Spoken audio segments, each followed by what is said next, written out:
Fala galera, o JC Explica tá no ar para fazer uma atualização básica da pandemia do novo coronavírus no Rio Grande do Sul e em Porto Alegre. Agora você vai conferir o que rolou nas últimas semanas e que explicam muito do que vai ser a pandemia daqui para frente. Então, confere aí. Tópico número 1. Cogestão da pandemia pelos municípios junto com o Estado. Vocês devem estar ouvindo falar bastante sobre isso nas últimas semanas. Bom, o fato é que os municípios e regiões passam a poder adotar, mesmo estando em bandeira vermelha, medidas da bandeira laranja, que é de médio risco. Isso deixou o vermelho, cá para nós, um pouco mais fraquinho, na minha opinião. Bom, Porto Alegre já fez isso, já está habilitado e com isso pôde abrir mais dias e também ampliar o número de horas da semana que setores podem funcionar, como o comércio e a alimentação. Outro dado importante é que tanto o governo do estado como a prefeitura de Porto Alegre, que é um termômetro importante na pandemia, avaliam que há uma estabilização de casos da pandemia do novo coronavírus. Não significa que não aumentem os casos, mas sim que a velocidade, o ritmo que eles estão crescendo é menor. Isso pode indicar, de certa forma, aí que a gente pode estar indo para o tal do platô, está firmando um platô, ou daqui a pouco a gente pode ver, de repente, uma curva de queda dos casos. Também nas UTIs a gente vê uma certa estabilização na pressão pela ocupação. São dois dados importantes e que pesam nas políticas, né, de gestão dessa pandemia. Tópico 2.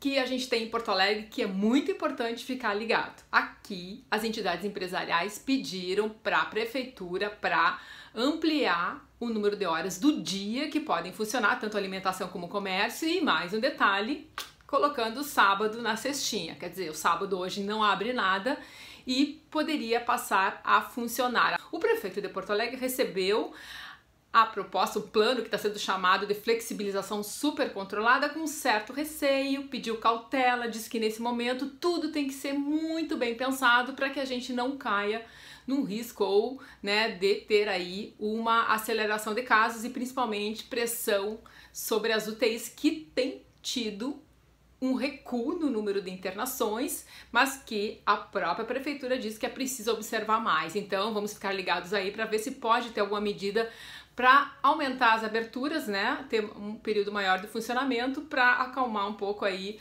o setor econômico, que diz que não tá fácil de fazer a retomada sem um dia como o sábado, que é considerado um dia e meio de vendas em relação a um dia de semana. Tópico número 3. Esse sim, muito sensível, que é a questão de volta ou não do ensino presencial no Rio Grande do Sul e também da atividade nas escolinhas de educação infantil. Lembrando, o governo Eduardo Leite propôs um calendário escalonado que começaria em 31 de agosto e pela educação infantil. A reação foi grande, tanto em municípios que não querem a volta, alegam várias dificuldades e também a questão do fluxo de pessoas, e pais, mães e professores que criaram movimentos desde o começo da pandemia e que defendem que só deve voltar o ensino presencial depois da vacina contra a Covid-19. A pressão foi grande e o governo resolveu dar um passinho atrás, recuou na data do 31 de agosto, mas quer que seja em setembro e vai propor um calendário alternativo e que deve ser também facultativo. Vai depender de prefeituras, das escolas e dos pais aderirem ou não. Os pais que decidirem que não querem enviar seus filhos para as escolas os seus filhos vão ter direito ao ensino não presencial. Isso é uma garantia, inclusive o próprio Ministério Público da Infância e da Juventude já demarcou isso. Se não for presencial, né, se não quiser ir, vai ter direito sim ao ensino remoto. O JC Explica, com as últimas informações da pandemia do novo coronavírus no Rio Grande do Sul, fica por aqui. Você acompanha a cobertura completa desse assunto nas plataformas do Jornal do Comércio, no impresso, no site e nas redes sociais. E não esquece de assinar os nossos canais também para acompanhar e não perder nada. O JC Explica vai voltar logo que tiver mais informações que você precisa entender e saber. Até mais!